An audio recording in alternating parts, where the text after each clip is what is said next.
Sofyan Amrabat is an absolute unit, an absolute destroyer. And in this video, I'm gonna show you exactly why we definitely need to keep him at Manchester United beyond the summer. Without any further ado, let's analyze. All right, so the first sequence we're gonna start with is this sequence against Newcastle United. Aaron Wan-Bissaka, due to his poor first touch, he ended up conceding the ball in a very dangerous situation. So we conceded this counter right here where Amrabat was gonna be in a 1v2 or a 1v3 situation. Now Amrabat here is doing what every top defender has to do in this situation, which is to stay with this ball carrier right here.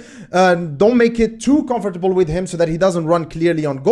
But at the same time, to not overcommit so that once this player eventually passes the ball to the second player, you are not too far in order for you to defend effectively. So here what Amrabat is doing, he's positioning himself between these two players over here. So just enough for Isaac to get the ball. The moment he gets it, the moment he controls it, Amrabat is already there. And then beautiful defending from Amrabat. He was the only player back, and he's the reason why we didn't concede a goal in this sequence.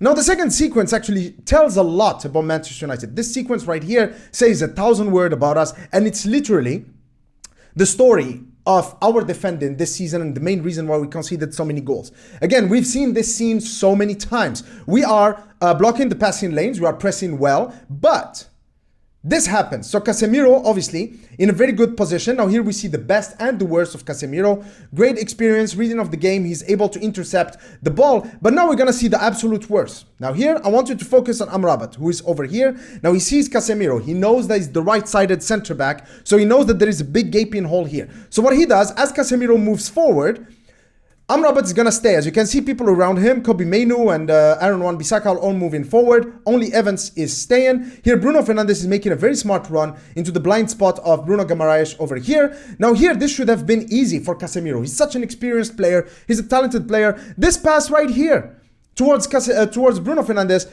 is all he needed. But, of course, he ended up misplacing the pass. And we've been here so many times. So many times we get the ball, we try to attack, a lot of our players commit forward, and then we end up either having a player getting dispossessed or misplacing a pass, and then we are at the mercy of the sucker punch from the opposition. But this time, if you remember, Amrabat stayed in that right-sided center-back position, and then of course he's tracking back, he's there in support of Evans, and then this beautiful last-ditch tackle, amazing defending again. So just as some players like Bruno Fernandes have the talent to sniff out opportunities, to create chances in the final third, players like Amrabat have the talent to sniff out danger. It's like his spidey senses are always turned on. Here, this was against Arsenal. Again, another game where Amrabat was actually quite excellent, with the exception of a couple of wayward passes where he cheaply gave possession back to Arsenal. He was actually very solid defensively. There was also a sequence where Odegaard turned him. That was a little bit embarrassing. I did not include that one here. But overall, he did his job as a holding midfielder. Here, again, Odegaard, we've seen this play from Arsenal many times, but then Amrabat over here, just as he's done against Mbappe at the World Cup during the Morocco-France semi-final, beautiful. He's letting him feel his physical presence. That's great. That's great. You have to do that to your opponents. It's a way of intimidating them. Beautiful defending again. And then he's going to do the same thing against Odegaard. So here we lose the ball, and then he sees that Odegaard is free. Odegaard gets the ball. Look at Amrabat. That's beautiful sprint. He's covering a lot of ground in a short amount of time. Odegaard does not have the opportunity to actually realize what's happening. He loses the ball. Beautiful ball winning capabilities that Amrabat is showing here for Manchester United, okay? But that's not all. This is actually one of my favorite sequences.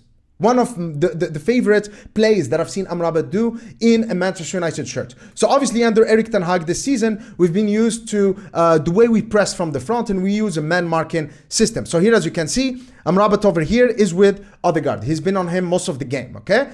Now, of course, I did cut this sequence because it was long. A lot of the Arsenal defenders were just passing the ball between them. But here, as you can see, Amrabat is still with Odegaard, but we're going to have a new variable that is added to the equation. And that variable is, of course, Kai Havertz, who's coming deep here to collect the ball. He does so. Now, Amrabat sees him.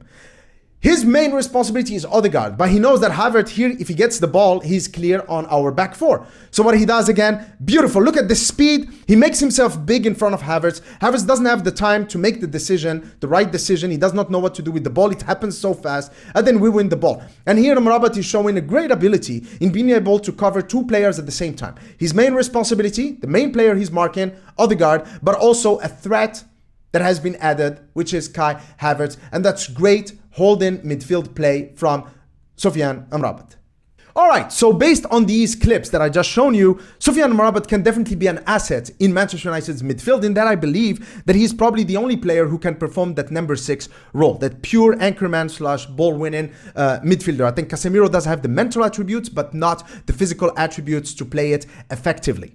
But I also do have two other arguments to support the idea that I have of keeping Amrabat beyond this summer. And the first one is that we have to be realistic as Manchester United players, because I think that there are two players in our midfield that needs to leave the club before we even talk about Sofyan Amrabat's status at Manchester United, and those are Casemiro and Eriksen. Now, I don't want to be disrespectful here, okay? So I appreciate both of them. In fact, last season, Christian Eriksen scored 1 goal and 7 assists in the first half of the season. In fact, when he got injured, I think it was around January, February, we actually missed Eriksen. That's how good he was for us in the beginning of the season. Same thing with Casemiro. He brought a lot of professionalism. He brought that big player aura into our midfield, and he actually looked like he had fun playing for Manchester United, and I enjoyed watching him last season. However, I feel that this season, especially Casemiro, feels more like a liability than an asset. And Christian Eriksen hasn't played a lot, and I don't think that his impact next season is going to be much bigger than the impact he's had right now. Both of them are on high wages, and in the case of Casemiro, we can actually get like 30, maybe even 40 million from him, from Saudi clubs. So I think that both Eriksen and Casemiro need to leave the club this season. This is the right time for them to leave, which means that we will have to replace both of them. And I don't think we are going to replace them with, free transfer for Ross Barkley. That's not the kind of transfer we should be making. So that means we are probably going to replace them with a couple of relatively young, 25 to 45 million pound midfielders. Maybe one that is more defensive, someone who can play as a deep line playmaker alongside Kobbie Mainoo. And then another one who is a little more attacking, a little more creative, who can take the workload and compete with Bruno Fernandes in that number 10 or attacking number 8 position. Now, bear in mind that this summer, we are going to have to actually recruit a lot of players in different positions. Most likely 2 center backs, a left back. If Aaron Wan-Bissaka leaves, then 1 extra right back. And I'm not even talking about the forward positions. So in midfield, probably the most we can get is 2 midfielders. And those to me should be Christian Eriksen and Casemiro replacements. The second argument is actually much simpler. And it is that in the current market, because for Sofyan Amrabat, it only takes us 21.6 million to activate the option we have of making his deal permanent. The truth of the matter is that you are not going to find a midfielder of Sofyan Amrabat's quality and experience, personality. Remember, he's quite professional. He's not a party guy. He's quite a family guy. He's focused on his football for that price. You are not going to find another player that can provide the same protection, that has the same experience and the same skills and attributes as Amrabat for 20 million.